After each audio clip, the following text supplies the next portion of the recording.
നമ്മൾ പറയാൻ പോകുന്നത് 1993 സ്റ്റീഫൻ സ്പിൽബർഗ് സംവിധാനം ചെയ്ത American science fiction adventure giant monster ഫിലിമായ ജുറാസിക് പാർക്ക് എന്ന മൂവിയെ പറ്റിയാണ്. ചിത്രത്തിന്റെ തുടക്കത്തിൽ കുറെ ആളുകൾ ചേർന്ന് ഒരു ഗുഹയിലേക്ക് കടക്കുന്നു. അവിടെ വെച്ച് അവർക്കൊരു പ്രത്യേക തരത്തിലുള്ള സ്റ്റോൺ കിട്ടും. ഇത് കണ്ട ആ കിട്ടിയ ആളും ചുറ്റുമുള്ള ആളുകളെല്ലാം സന്തോഷിക്കുന്ന പോലെയാണ് കാണിക്കുന്നത്. പിന്നീട് നമ്മളെ കാണിക്കുന്നത് കുറച്ച് ടീംസ് ചേർന്ന് ഫോസിൽസിനെ പറ്റി റിസർച്ച് ചെയ്യുന്നതായിട്ടാണ്. അവർക്ക് അവിടെ വെച്ച് ഒരു വെലോസിറാപ്റ്ററിന്റെ ഫോസിലാണ് കിട്ടുന്നത്. എന്നിട്ട് ആലൻ ഈ ഫോസിൽസിനെ പറ്റി കുറേയധികം കാര്യങ്ങൾ പറയും. അത് കേട്ട് വന്ന ഒരു ചെറിയ ചെക്കൻ ആലനെ കളിയാക്കും. അപ്പം നമ്മുടെ നായകൻ ആ ചെറിയ കുട്ടിയോട് പറയും, വെലോസിറാപ്റ്റർ എന്ന് വെച്ചാൽ ഒരു കെട്ടുകഥയല്ല, അവ തന്റെ നഖങ്ങൾ വെച്ച് ഇരയെ കൊല്ലുകയും പിന്നീട് ഭക്ഷിക്കുകയും ചെയ്യും. ഇതെല്ലാം കേട്ട ആ ചെറിയ കുട്ടിക്ക് നല്ലപോലെ ഭയം തോന്നും.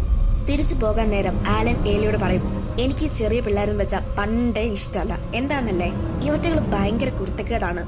ഇത് പറഞ്ഞോണ്ടിരിക്കല് അവിടെ ഒരു ഹെലികോപ്റ്റർ വരും. പെട്ടെന്ന് നമ്മുടെ നായകൻ ഓടി ആ ഹെലികോപ്റ്ററിന്റെ അടുത്ത് ചെല്ലും. കാരണം അവിടെ ആ ഫോസിൽസ് ഉണ്ടായിരുന്നു. ഇനി ഹെലികോപ്റ്റർ വരുന്ന വഴി ആ ഫോസിൽസിന് എന്തെങ്കിലും പറ്റുമോ എന്ന് കരുതിയാണ് അയാൾ ഓടിച്ചെന്നത്.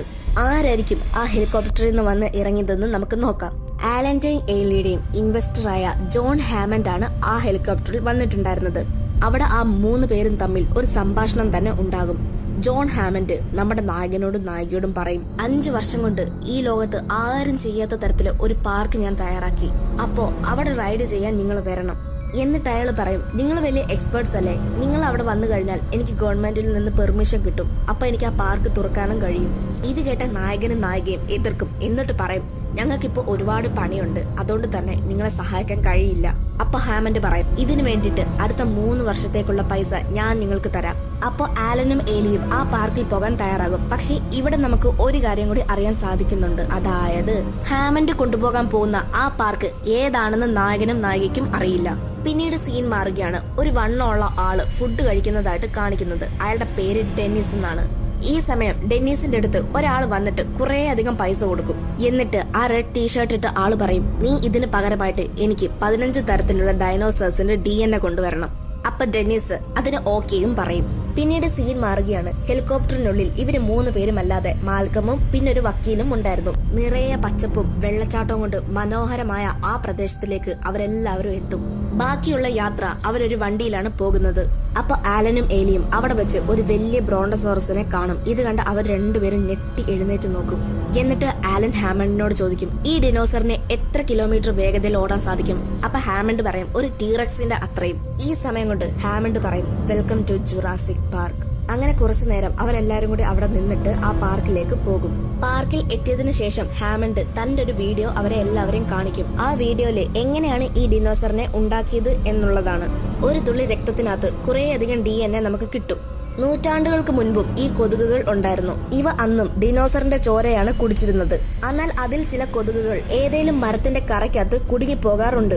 അങ്ങനെ കുറെ വർഷങ്ങൾക്ക് ശേഷം അതൊരു ഫോസിലായി മാറുകയും ചെയ്യും. എന്നിട്ട് ആ കൊതുവിന്റെ ഫോസിലുകൾ ഞങ്ങളുടെ കൂട്ടത്തിലുള്ള ആളുകൾ കൊണ്ടുവരും. പിന്നീട് ആ കൊതുവിൽ നിന്ന് ഡൈനോസറിന്റെ DNA എടുക്കും. അങ്ങനെ ഞങ്ങൾക്ക് ആദ്യമായിട്ട് ഒരു ബേബി ഡൈനോസറിനെ കിട്ടിയത്. ആ വീഡിയോ കണ്ടതിന് ശേഷം എല്ലാവരും ലാബിലേക്ക് ചെല്ലും. അവിടെ ഒരു ചെറിയ വെലോസിറാപ്റ്റർ വിരിയുന്നുണ്ടായിരുന്നു. ഹാമണ്ടിന് ഓരോ ഡിനോസർ കുഞ്ഞുങ്ങളും വിരിയുമ്പോൾ എടുത്തുണ്ടാകണമെന്ന് നിർബന്ധമായിരുന്നു. കാരണം അയാൾ പറയുന്നത്, ഈ ഡിനോസർ കുഞ്ഞുങ്ങൾ വിരിയുന്ന സമയത്ത് ആരാണ് അവയെ വന്ന് തൊട്ട് തലോടുന്നത്, അവരുടെ മുഖം ഈ ഡിനോസറിന് ഓർമ്മ കാണും എന്നാണ്. ശേഷം ഹാമണ്ട് അവരെ എല്ലാവരെയും കൊണ്ട് ഒരു വലിയ വെലോസിറാപ്റ്ററിനെ കാണിക്കാൻ വേണ്ടി കൊണ്ടുപോകും. അപ്പൊ ഈ റാപ്റ്റേഴ്സിനെ പരിപാലിക്കുന്ന ഗാർഡ് വന്നിട്ട് ഇവരോട് പറയും, 8 മാസം പ്രായമുള്ള ഒരു റാപ്റ്റർ വളരെയധികം അപകടകാരിയാണ്. ഈ ഇനങ്ങൾ എപ്പോ എവിടുന്ന് എങ്ങനെ ആക്രമിക്കുമെന്ന് കൂടി പറയാൻ സാധിക്കില്ല. എന്നിട്ട് അവരെല്ലാരും കൂടി ഫുഡ് കഴിക്കാൻ വേണ്ടി പോകും. അപ്പൊ അവിടെ വെച്ച് മാൽക്കൻ അവരോട് പറയും, ഈ ജീവി ഒരുപാട് അപകടകാരിയാണ്. മാത്രമല്ല ഇതിനെ കൺട്രോൾ ചെയ്യുക എന്നുള്ളത് വലിയ എളുപ്പമുള്ള കാര്യമല്ല. മാൽക്കോന്റെ ഈ ഒരു അഭിപ്രായത്തിനോട് ഹാമണ്ട് ഒഴികെ ബാക്കി എല്ലാവരും യോജിക്കുന്നുണ്ടായിരുന്നു. പിന്നീട് നമ്മളെ കാണിക്കുന്നത് 2 ചെറിയ പിള്ളേരെയാണ്. അത് ഹാമണ്ടിന്റെ കൊച്ചുമക്കളാണ്. അതിലെ പെൺകുട്ടിയുടെ പേര് ലെക്സ് എന്നും ചെക്കന്റെ പേര് ടിം എന്നാണ്. പിന്നീട് കാണിക്കുന്നത് ഹാമണ്ട് ഒഴികെ ബാക്കി എല്ലാവരും ആ ജുറാസിക് പാർക്കിനുള്ളിലേക്ക് പോകും. ചിത്രത്തിന്റെ തുടക്കത്തിൽ തന്നെ നമ്മൾ പറഞ്ഞിരുന്നു ആലന് കൊച്ചു പിള്ളേരെ ഇഷ്ടമല്ലെന്ന്. അതുകൊണ്ട് തന്നെ ആ പിള്ളേർ വണ്ടി കൂടെ വരുന്നതിന് ആലന് അത്ര വലിയ താല്പര്യമൊന്നും ഉണ്ടായിരുന്നില്ല. അടുത്ത സീനിൽ കാണിക്കുന്നത് ഇവരെല്ലാരും കൂടി ആ പാർക്കിനുള്ളിൽ ഡയലോഫോസോറസിന്റെ കൂട്ടിലേക്ക് പോകുന്നതായിട്ടാണ്. പക്ഷെ ആ ഡൈനസോർ വെളിയിലേക്ക് വരില്ല. പിന്നീട് അവര് ടീറക്സിനെ കാണാൻ വേണ്ടി പോകും. പക്ഷെ അതും പുറത്തേക്ക് വരില്ല. പിന്നീട് അവർ കുറച്ച് മുന്നോട്ട് കൂടി പോകും. അപ്പൊ ഒരു വലിയ ഡൈനസോർ അവിടെ കിടക്കുന്നതായിട്ട് അവർ കാണും. അതേസമയം ഹാമണ്ടും ടീംസും കൂടി ചേർന്ന് കമ്പ്യൂട്ടറിൽ ഇവരെ നിരീക്ഷിക്കുകയായിരുന്നു. അപ്പൊ ടീമിൽ ഒരാൾ പറയും എത്രയും പെട്ടെന്ന് അവരെ തിരിച്ചു കൊണ്ടുവരണം, കാരണം ഇപ്പൊ കാലാവസ്ഥ വളരെ മോശമായിരിക്കുകയാണ്. അതേസമയം ഡെന്നീസ് ഇവരോട് വന്നിട്ട് പറയും 10-15 മിനിറ്റ് നമ്മുടെ ഇവിടെയുള്ള സിസ്റ്റം എല്ലാം ഓഫ് ആവാനുള്ള സാധ്യതയുണ്ട്. പക്ഷെ നിങ്ങൾ ആരും പേടിക്കണ്ട. ഇവിടെ നമുക്ക് ഒരു കാര്യം കൂടി ക്ലിയർ ആയിട്ട് അറിയാൻ സാധിക്കുന്നുണ്ട്. ഡെന്നീസ് ആണ് ഈ സിസ്റ്റം എല്ലാം ഓഫ് ആക്കുന്നത്. കാരണം അയാൾക്ക് ലാബിൽ നിന്ന് ഡൈനസോറിന്റെ എല്ലാം DNA എടുക്കണമായിരുന്നു. എങ്കിൽ മാത്രമേ അങ്ങേർക്ക് ആ റെഡ് ടീഷർട്ട് ഇട്ട ആളുടെ കയ്യിൽ നിന്ന് ബാക്കി പൈസയും കൂടി കിട്ടുകയുള്ളൂ. ആദ്യം ഡെന്നീസ് അലാം സിസ്റ്റം ഓഫാക്കും. ശേഷം ഓരോ ഡൈനോസറിന്റെയും DNA എടുക്കും. അടുത്ത സീനിൽ കാണിക്കുന്നത് DNA എല്ലാം കൈക്കലാക്കിയ ഡെന്നീസ് അവിടുന്ന് സ്ഥലം വിടും. അതേസമയം ഏലി ഒഴികെ ബാക്കി എല്ലാവരും ജുറാസിക് പാർക്കിൽ നിന്ന് പുറപ്പെടാൻ തുടങ്ങും. ഏലി ആ വയ്യാത്ത ഡൈനോസറിന്റെ അടുത്ത് നിൽക്കും. അവിടെയുള്ള സെക്യൂരിറ്റി ഗാർഡ്സ് അവളെ വൈകുന്നേരം ആകുമ്പോഴേക്കും കൊണ്ടാക്കാമെന്നാണ് പറഞ്ഞത്. അതേസമയം നമ്മുടെ നായകന്റെ വണ്ടി ചെറിയൊരു ആക്സിഡന്റിൽ പെടും. മാത്രമല്ല ലാബിലുള്ള എല്ലാ സിസ്റ്റവും ഓഫാകും. നമുക്കറിയാം ലാബിലുള്ള എല്ലാ സിസ്റ്റവും ഓഫ് ആക്കിയിട്ടാണ് ഡെന്നിസ് അവിടുന്ന് പോയത്. അപ്പം നമുക്ക് തോന്നും അത് ഓൺ ആക്കാവുന്നതല്ലേ ഉള്ളൂ. പക്ഷേ ഇവിടെയാണ് ഡെന്നിസ് ഒരു പണി തന്നത്. അയാള് ആ സിസ്റ്റം എല്ലാം പാസ്വേഡ് ഇട്ടിട്ടാണ് പോയത്. അതുകൊണ്ട് തന്നെ വേറെ ആർക്കും അത് ഓപ്പൺ ആക്കാനോ ഓൺ ആക്കാനോ ഒന്നും സാധിക്കില്ല. നമ്മുടെ നായകനും കൂട്ടരും ഇപ്പൊ ആ ജുറാസിക് പാർക്കിനുള്ളിൽ തന്നെയാണ്. അവിടെ നല്ല പോലെ മഴ പെയ്യുന്നുണ്ടായിരുന്നു. ഇവര് കാറിനുള്ളിൽ മെയിൻ ഡോർ ഓപ്പൺ ആകാൻ വേണ്ടി കാത്തിരിക്കും. അങ്ങനെ കാത്തിരുന്നോണ്ടിരുന്ന സമയത്ത് ഇവരുടെ വണ്ടിയുടെ ഗ്ലാസിന്റെ മുകളിലായിട്ട് ഏതോ ജീവിയുടെ കാല് വന്ന് വീഴും. ഇത് ആദ്യം കണ്ടത് ലെക്സ് എന്ന് പറഞ്ഞ ആ പെൺകുട്ടിയാണ്. അവൾ അങ്ങനെ മുകളിലോട്ട് നോക്കിയപ്പോ ഒരു വലിയ ടീറക്സ് ഏതോ ഒരു ജീവിയെ തിന്നുന്നു. ടീറക്സിനെ കണ്ട ഇവരുടെ കൂടെ വന്ന വക്കീല് വേഗം വണ്ടിയിൽ നിന്നിറങ്ങി അവിടെയുള്ള ഒരു ബാത്റൂമിനുള്ളിൽ കയറും. അതേസമയം ഈ ഭീമാകരൻ ജീവി എല്ലാ ഇലക്ട്രിക് ലൈൻസും പൊട്ടിച്ച് ആ കാറിന്റെ അടുത്തേക്ക് വരും. ലാബിലെ എല്ലാ സിസ്റ്റവും ഓഫ് ആയതുകൊണ്ട് തന്നെ ആ ഇലക്ട്രിക് ലൈൻസിലൊന്നും കറണ്ട് ഇല്ലായിരുന്നു. അതുകൊണ്ട് തന്നെയാണ് ഈ ടീറക്സ് അത് പൊട്ടിച്ചിറങ്ങിയത്. അപ്പൊ ആ ചെറിയ പെണ്ണ് അറിയാതെ ആ ടീറക്സിനെ നേർക്ക് ടോർച്ചടിക്കും. അത് കാരണം ആ ഭീമാകരൻ ജീവി ആ കുട്ടികളെ ആക്രമിക്കാൻ ശ്രമിക്കും. കുട്ടികളുടെ ജീവൻ രക്ഷിക്കാൻ വേണ്ടി ആലൻ ഒരു എമർജൻസി കത്തിച്ച് ആ ടീറക്സിന്റെ ശ്രദ്ധ മാറ്റാൻ നോക്കും. അന്നേരം മാൽക്കൻ വേറൊരു എമർജൻസി കൊണ്ടുവന്ന് ആ ടീറക്സിന്റെ ശ്രദ്ധ മാറ്റാൻ നോക്കും. പക്ഷെ ആ ടീറക്സ് അയാളുടെ പുറകിൽ വരും. ടീറക്സിനെ കണ്ട വക്കീല് ബാത്റൂമിൽ കയറി ഒളിച്ചെന്ന് നമ്മൾ പറഞ്ഞിട്ടുണ്ടായിരുന്നു. ആ ബാത്റൂമിലേക്ക് മാൽക്കോ ഓടി വന്ന് കയറാൻ നോക്കും. പക്ഷെ ആ ഡൈനോസർ ആ ബാത്റൂം പൊളിച്ചിടും. ആ സമയം കൊണ്ട് മാൽക്കോ രക്ഷപ്പെടും. പക്ഷേ അതിനുള്ളിലിരുന്ന വക്കീലിനെ ഡൈനോസർ കൊല്ലും. ഈ സമയം കൊണ്ട് ആലൻ ലെക്സിനെ വണ്ടിയിൽ നിന്ന് രക്ഷിക്കും. ടിമ്മിനെ രക്ഷിക്കാൻ നേരം ഈ ഡൈനോസർ ആ വണ്ടി ഒരു കുഴിയിലേക്ക് തള്ളിയിടും. അടുത്ത സീനിൽ കാണിക്കുന്നത് ഏലി ആ കൺട്രോൾ റൂമിൽ തിരിച്ചെത്തും. ഹാമണ്ടിനും ബാക്കിയുള്ള എല്ലാവർക്കും മനസ്സിലാകും ഡെന്നിസ് ആണ് ഈ സിസ്റ്റം എല്ലാം ഇങ്ങനെ ആക്കിയതെന്ന്. പക്ഷെ അതേസമയം രക്ഷപ്പെട്ടു പോകുന്ന ഡെന്നിസിന്റെ വണ്ടി ഒരു ചള്ളക്കുഴിക്കകത്ത് കുടുങ്ങും. അപ്പൊ അവിടെ വെച്ച് ഒരു ഡൈനോസർ അയാളെ കൊല്ലുകയും ചെയ്യും. പിന്നീട് അടുത്ത സീനിൽ കാണിക്കുന്നത് ആ ഡൈനോസർ തള്ളിയിട്ട വണ്ടി ഒരു മരത്തിലായിട്ട് കുടുങ്ങിയിരിക്കുന്നു. ഇത് കണ്ട ആലൻ ടിമ്മിനെ അതിൽ നിന്ന് രക്ഷിക്കും. അതേസമയം റോബർട്ടും ഏലിയും കൂടി ഇവരെ അന്വേഷിച്ച് ആ ജുറാസിക് പാർക്കിനുള്ളിൽ വരും. അവര് അവിടെ വെച്ച് മാൽക്കോയെ കണ്ടെത്തും. അവര് മാൽക്കോയെ കൊണ്ട് രക്ഷപ്പെടുന്ന സമയത്ത് ഒരു ടീറക്സ് അവരുടെ പുറകിൽ ഓടി വരും. അതേസമയം നമ്മുടെ നായകനും ആ 2 കുട്ടികളും കൂടി ഒരു മരത്തിന്റെ മുകളിൽ കയറിയിരുന്ന് അവിടെ ബ്രോണ്ടസോറസിനെ കാണുകയായിരുന്നു. ആ കുട്ടികൾ അതിനെ തൊടുകയെല്ലാം ചെയ്യും. അന്ന് രാത്രി അവരെല്ലാം ആ മരത്തിൽ തന്നെ കിടന്നുറങ്ങും. പിറ്റേന്ന് രാവിലെ ആയപ്പോൾ ആലന് കുറേയധികം ഡൈനോസറിന്റെ മുട്ടത്തോട് കിട്ടും. അവര് എല്ലാം ആ ഡൈനോസർ കുഞ്ഞുങ്ങൾ പോയ പാതയുടെ പുറകിൽ പോകും. അതേസമയം ഹാമണ്ട് പറയും ഈ സിസ്റ്റം എല്ലാം റീസ്റ്റാർട്ട് ചെയ്താൽ ഈ പ്രശ്നമെല്ലാം തീരുമെന്നാണ് എനിക്ക് തോന്നുന്നത്. അങ്ങനെ അവര് സിസ്റ്റം എല്ലാം റീസ്റ്റാർട്ട് ചെയ്യാൻ തീരുമാനിക്കും. കമ്പ്യൂട്ടറും സിസ്റ്റവും എല്ലാം റെഡി ആയെങ്കിലും ബ്രേക്കർ ട്രിപ്പ് ആവുന്നത് മൂലം ചില സിസ്റ്റം ഓഫ് ആയി പോകും. ആലനും കുട്ടികളും ആ ചെറിയ ഡൈനോസറിന്റെ പാത തുടർന്ന് ഒരു വിശാലമായ സ്ഥലത്ത് വന്ന് എത്തും. അപ്പോഴാണ് അവിടെ ഗാലിമൈമസിന്റെ ഒരു കൂട്ടം തന്നെ വരുന്നത്. ഇത് കണ്ട നമ്മുടെ നായകനും കൂട്ടരും ഓടി വന്ന് ഒരു പിഴുതു കിടക്കുന്ന മരത്തിന്റെ കീഴിൽ ഒളിക്കും. അപ്പോഴാണ് ഒരു ടീറക്സ് വന്ന് ഈ ഗാലിമസിനെ വേട്ടയാടുന്നത്. ഇത് കണ്ട ആ 2 ചെറിയ കുട്ടികളും പേടിച്ചു പോകും. അടുത്ത സീനിൽ കാണിക്കുന്നത് റോബർട്ടും ഏലിയും കൂടി സിസ്റ്റംസ് ഓൺ ആക്കാൻ വേണ്ടി പോകും. അവരെ ഗൈഡ് ചെയ്യുന്നത് ഹാമണ്ട് ആയിരുന്നു. ടീറക്സുകൾ നിറഞ്ഞു കൂട്ടമായിട്ട് നിൽക്കുന്ന വഴിയിലൂടെ മാത്രമേ അവർക്ക് സിസ്റ്റം ഓണാക്കാൻ പോകാൻ കഴിയുകയുള്ളൂ. അതുകൊണ്ട് റോബർട്ട് പറയും നീ പൊയ്ക്കോ, ഞാൻ ഇവിടെ നിന്നോളാം. അപ്പൊ ഏലി പെട്ടെന്ന് തന്നെ സിസ്റ്റം കൺട്രോൾ ചെയ്യുന്ന റൂമിലേക്ക് പോകും. ഏലി അവിടുത്തെ എല്ലാ ബ്രേക്കേഴ്സും സിസ്റ്റംസും ഓണാക്കും. ഇതേ സമയം നായകനും കൂട്ടരും ആ ഇലക്ട്രിക് ലൈൻസിൽ പിടിച്ച് ജുറാസിക് പാർക്കിന്റെ വെളിയിലേക്ക് ഇറങ്ങാൻ നോക്കും. എല്ലാവരും താഴെ എത്തും. പക്ഷെ ഇടയ്ക്ക് വെച്ച് ടിമ്മിന്റെ കാല് വഴുതിയ കാരണം അവൻ അതിൽ തന്നെ പിടിച്ചു നിൽക്കും. സിസ്റ്റംസ് എല്ലാം ഓൺ ആയതുകൊണ്ട് ആ ഇലക്ട്രിക് ലൈൻസിലെല്ലാം കറണ്ട് വരും. അതുകൊണ്ട് ടിമ്മ് പെട്ടെന്ന് ഷോക്ക് അടിച്ച് താഴേക്ക് വീഴും. അതേസമയം സിസ്റ്റംസ് എല്ലാം ഓൺ ആക്കിയതിനു ശേഷം ഏലി അവിടെ നിന്നപ്പോൾ ഒരു ഡൈനോസർ പുറകിൽ വന്ന് അവളെ ആക്രമിക്കാൻ ശ്രമിക്കും. അന്നേരം മറുവശത്ത് റോബർട്ട് ഒരു ഡൈനോസർ അവിടെ കിടക്കുന്നതായിട്ട് കാണും. ഇത് കണ്ട് അയാൾ ഷൂട്ട് ചെയ്യാൻ നോക്കുമ്പോൾ സൈഡിലൂടെ വേറൊരു ഡൈനോസർ വന്ന് അയാളെ കൊല്ലും. ഇതേ സമയം നായകൻ ടിമ്മിന് കൃത്രിമ ശ്വാസം കൊടുത്ത് എഴുന്നേൽപ്പിക്കും. എന്നിട്ട് അവരെല്ലാരും കൂടി മ്യൂസിയത്തിനുള്ളിൽ പോകും. ആലൻ കുട്ടികളെ മ്യൂസിയത്തിനുള്ളിൽ ഇരുത്തിയതിനു ശേഷം ഏലിയുടെ അടുത്തേക്ക് പോകും. അതേസമയം കുട്ടികൾ മ്യൂസിയത്തിലിരുന്ന് ഫുഡ് കഴിക്കും. അപ്പോഴാണ് അവിടെ ഒരു ഡൈനോസർ വരുന്നത് ഈ കുട്ടികൾ കാണുന്നത്. ഇത് കണ്ട ആ 2 കുട്ടികളും അവിടുത്തെ കിച്ചണിലേക്ക് ഓടും. പക്ഷേ അതിനുള്ളിലും കുറേയധികം ഡൈനോസറുകൾ ഉണ്ടായിരുന്നു.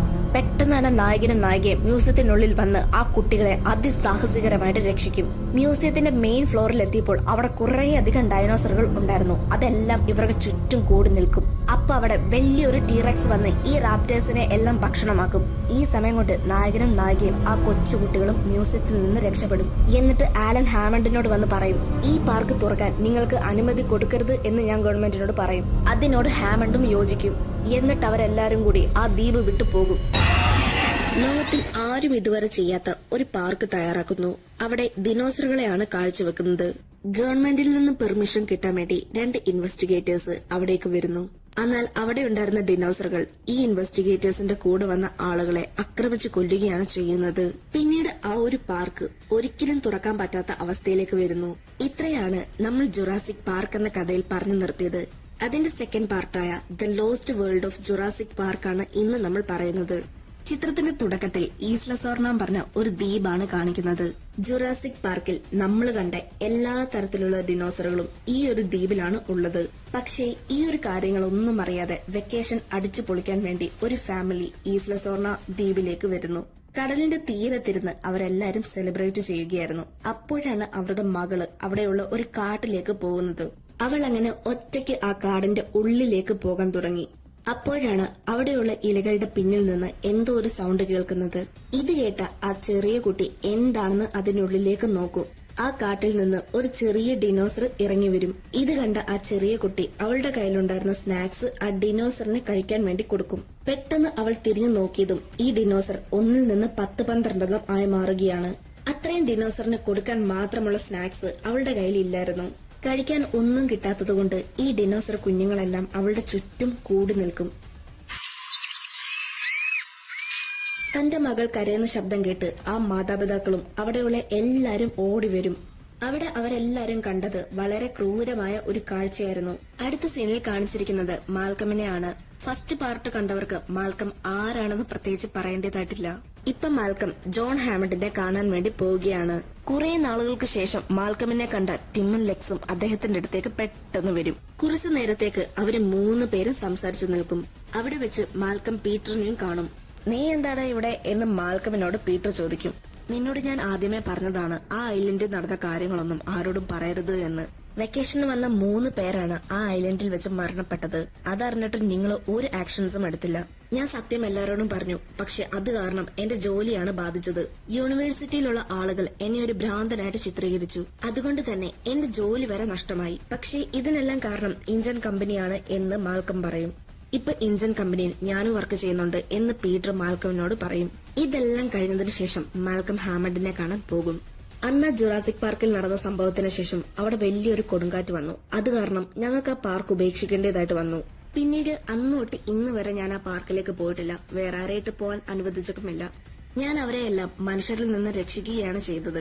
ഈ 4 വർഷം കൊണ്ട് ഈ ജീവികൾ എല്ലാം തന്നെ ഇണചേർന്ന് ഇപ്പൊ കുറേയധികം ഡിനോസറുകൾ ആയി കാണുമെന്ന് ഹാമണ്ട് പറയും. മാത്രമല്ല ഈ ഡൈനോസറുകളെ പറ്റി അന്വേഷിക്കാൻ വേണ്ടി ഞങ്ങൾ ഒരു ടീം തന്നെ ഉണ്ടാക്കുന്നുണ്ട്.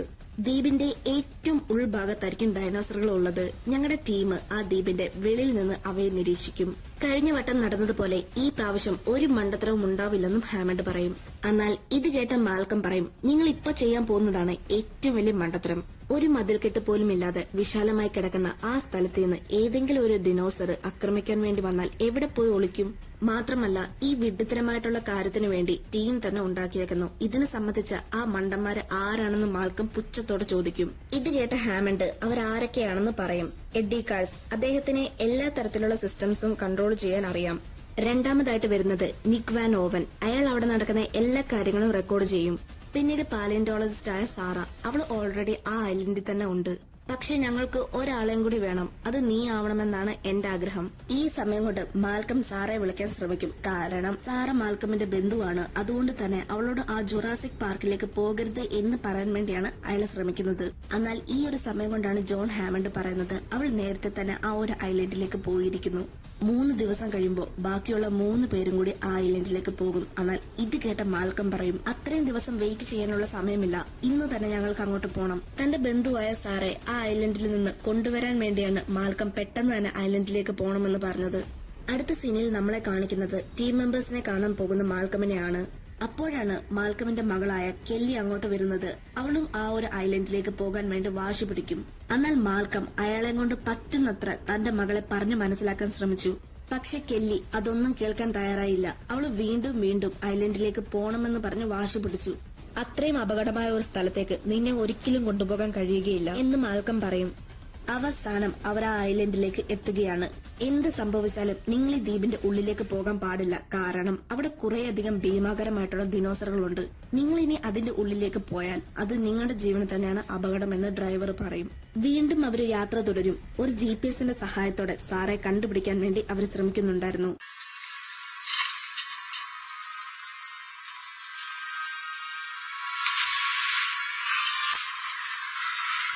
ഇത്രയും ഡിനോസറിനെ കൂട്ടമായിട്ട് കണ്ട നിക് വാൻ ഓവൻ അതിന്റെ എല്ലാ ഫോട്ടോസ് എടുക്കാൻ വേണ്ടി തുടങ്ങും. അങ്ങനെ നിക്ക് ഫോട്ടോസ് എടുത്തെടുത്ത് മറുവശത്ത് നിന്ന് വേറൊരു പെണ്ണും ഫോട്ടോസ് എടുക്കുന്നുണ്ടായിരുന്നു. ആ പെണ്ണാണ് സാറ. ഇപ്പൊ മാൽക്കമിന്റെ ജോലി കൂടുതലായി എളുപ്പമായിരിക്കുകയാണ്. അതായത് ഈ ഒരു പെണ്ണിനെ അന്വേഷിച്ചാണ് അദ്ദേഹം ആ ഒരു ഐലൻഡിലേക്ക് തന്നെ വരാൻ കാരണം. സാറ അവിടെ നിന്ന് എല്ലാവരെയും കണ്ട് സംസാരിക്കും. എന്നിട്ട് വീണ്ടും ഡൈനസോറിന്റെ ഫോട്ടോസ് എടുക്കാൻ വേണ്ടി പോകും.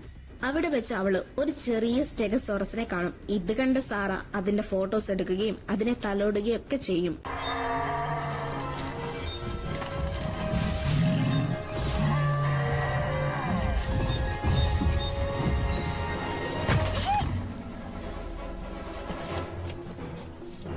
സാറ ആ ചെറിയ ഡൈനസോറിനെ തൊട്ടതുകൊണ്ടാവണം അവയുടെ കൂട്ടമെല്ലാം കൂടി വന്ന് സാറെ ആക്രമിക്കാൻ വേണ്ടി തുടങ്ങും. പക്ഷെ അതിൽ നിന്ന് അവൾ എങ്ങനെയൊക്കെയോ രക്ഷപ്പെടും. അടുത്ത സീനിൽ കാണിക്കുന്നത് വീണ്ടും അവരെല്ലാം കൂടി തിരിച്ച് ക്യാമ്പിലേക്ക് പോകുന്നതാണ്. ക്യാമ്പിൽ നിന്ന് കുറേയധികം പുക വരും. ഇത് കണ്ട അവരെല്ലാരും ഓടിച്ചെന്ന് നോക്കുമ്പോൾ കെല്ലി അവർക്ക് വേണ്ടി ആഹാരം ഉണ്ടാക്കുന്നു. നമ്മൾ ആദ്യം തന്നെ പറഞ്ഞിരുന്നു കെല്ലിക്ക് ഐലൻഡിലേക്ക് വരാൻ ഒരുപാട് താല്പര്യമുണ്ട്. പക്ഷെ മാൽക്കം അതിനെ സമ്മതിച്ചിരുന്നില്ല. മാൽക്കം ഒരിക്കലും അവളെ ഐലൻഡിലേക്ക് കൊണ്ടുപോകില്ല എന്ന് അറിയാവുന്നതുകൊണ്ട് അവൾ ആ വണ്ടിക്കുള്ളിൽ ആരും അറിയാതെ കയറിയിരുന്നതാണ്. മാൽക്കം കോൾ ചെയ്യാൻ വേണ്ടി തുടങ്ങും. പക്ഷെ അവിടെങ്ങും സിഗ്നൽ ഇല്ലായിരുന്നു. ഇവിടെ സിഗ്നൽ ഒന്നും കിട്ടുന്നില്ല. ഇനി നമ്മൾ എന്ത് ചെയ്യുമെന്ന് മാൽക്കം എഡ്ഡിയോട് ചോദിക്കും. ഇനി പ്രത്യേകിച്ച് ഒന്നും തന്നെ ചെയ്യാനില്ല, സിഗ്നൽ വരുന്നവരെ കാത്തിരിക്കുക എന്ന് എഡ്ഡി പറയും. ഇതേ സമയം സാറ മാൽക്കമിനോട് പറയും, എനിക്കിപ്പോഴേ ഇവിടുന്ന് പോകണ്ട, ഇനിയും കുറെ അധികം ഡൈനസോറിന്റെ ഫോട്ടോസ് എടുക്കാനുണ്ട്. എന്നാൽ മാൽക്കമിന് അവിടുന്ന് എങ്ങനെയെങ്കിലും പോയാൽ മതി എന്നൊരു ചിന്തയാണ്. പക്ഷെ സാറെ ഒറ്റയ്ക്കാക്കിയിട്ട് അദ്ദേഹത്തിന് പോകാൻ കഴിയുകയില്ല.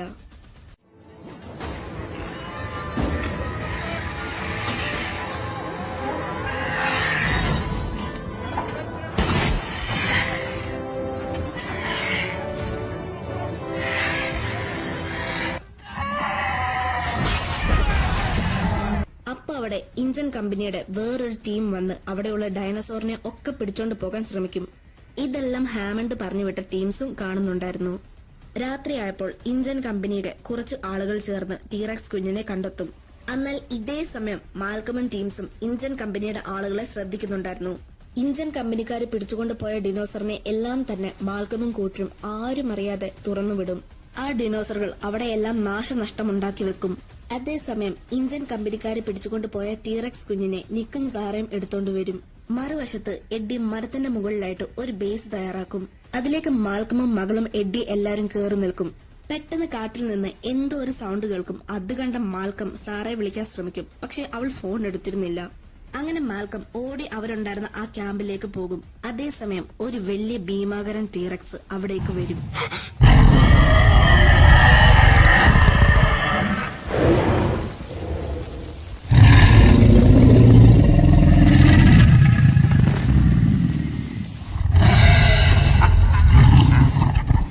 ടീറക്സിൽ നിന്ന് പിന്നീട് അത് 2 ടീറക്സ് ആയി മാറുകയാണ്. അപകടം മനസ്സിലാക്കിയ മാൽക്കമും ടീമും ആ ചെറിയ ഡൈനോസോറിനെ തിരിച്ചു കൊടുക്കും. ഇടയ്ക്ക് വെച്ച് മാൽക്കം തന്റെ മകളും എഡ്ഡിയും സേഫ് ആണോ എന്ന് വിളിച്ചു ചോദിക്കും. Hang on, this is gonna be bad.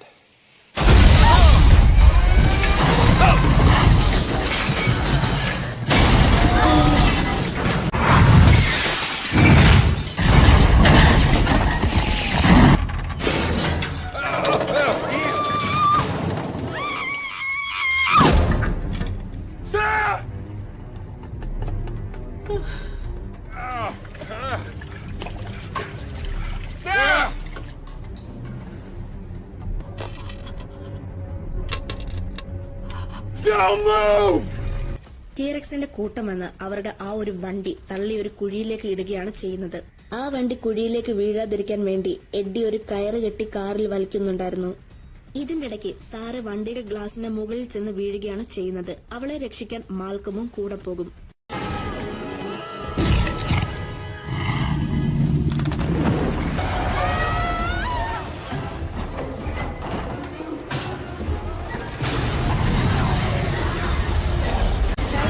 ഗണ്ണെടുത്ത് eddy ഡിനോസറിനെ shoot ചെയ്യാൻ നോക്കിയെങ്കിലും അതിനു മുൻപ് ആ ഡിനോസറുകൾ അയാളെ കൊല്ലുകയാണ് ചെയ്യുന്നത്.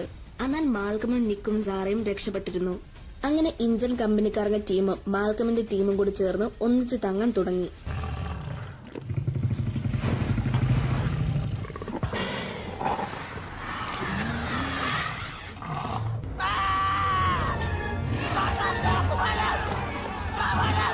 Don't move! Don't run!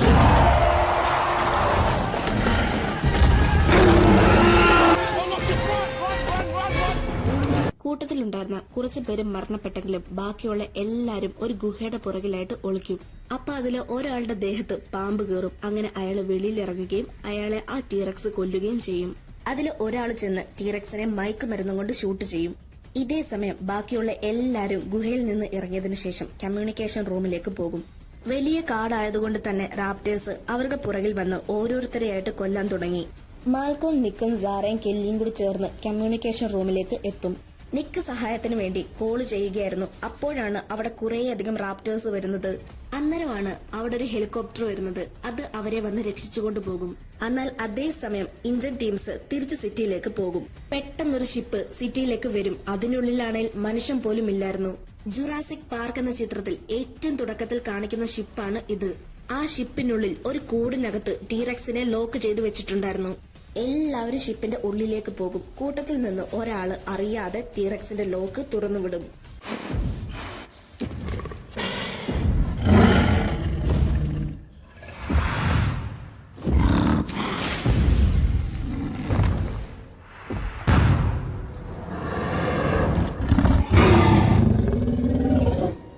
T rex ആ സിറ്റിക്കുള്ളിലിറങ്ങി കുറേയധികം നാശനഷ്ടങ്ങൾ വരുത്തിവെക്കും. ഇതേ സമയം മാൽക്കമും സാറയും ടീറക്സിന്റെ കുഞ്ഞിനെ കൊണ്ട് അവിടെ നിൽപ്പുണ്ടായിരുന്നു. എന്നാൽ ഇത് കണ്ട ടീറക്സ് അവരുടെ പുറകിൽ വരും. അവര് ഓടി ഓടി ആ ഷിപ്പിലേക്ക് പോകും. എന്നിട്ട് ടീറക്സിന്റെ കുഞ്ഞിനെ ആ കൂട്ടിലേക്ക് തന്നെ വിടും. ഇത് കണ്ട പീറ്റർ ടീറക്സിന്റെ കുഞ്ഞിന്റെ അടുത്തേക്ക് പോകും. കൂടിന്റെ മുകളിൽ ആ ഭീമാകരൻ ടീറക്സും ഉണ്ടായിരുന്നു. പക്ഷെ പീറ്റർ അത് കണ്ടിരുന്നില്ല. വലിയ ടീറക്സ് പീറ്ററിനെ ആക്രമിച്ചതിനു ശേഷം ചെറിയ ടീറക്സ് അയാളെ കൊല്ലുകയും ചെയ്യും. ഇതേ സമയം സാറ വലിയ ടീറക്സിന്റെ നേർക്ക് മയക്കുമരുന്നും കൊണ്ട് ഷൂട്ട് ചെയ്യും. അങ്ങനെ വീണ്ടും ആ ടീറക്സിനെ കൂട്ടിലിട്ട് ലോക്കാക്കും. ശേഷം വലിയ ടീറക്സിനെയും ചെറിയ ടീറക്സിനെയും വീണ്ടും ആ ഐലൻഡിലേക്ക് വിടും. അങ്ങനെ ഈ ഒരു ചിത്രം തീരുകയാണ്. ചിത്രത്തിനെ പറ്റി നിങ്ങൾക്ക് തോന്നിയ സംശയങ്ങളും അഭിപ്രായങ്ങളും കമന്റ് വഴി എഴുതി അറിയിക്കാവുന്നതാണ്. ഇനി അടുത്ത നല്ലൊരു വീഡിയോ ആയിട്ട് നമുക്ക് വീണ്ടും കാണാം.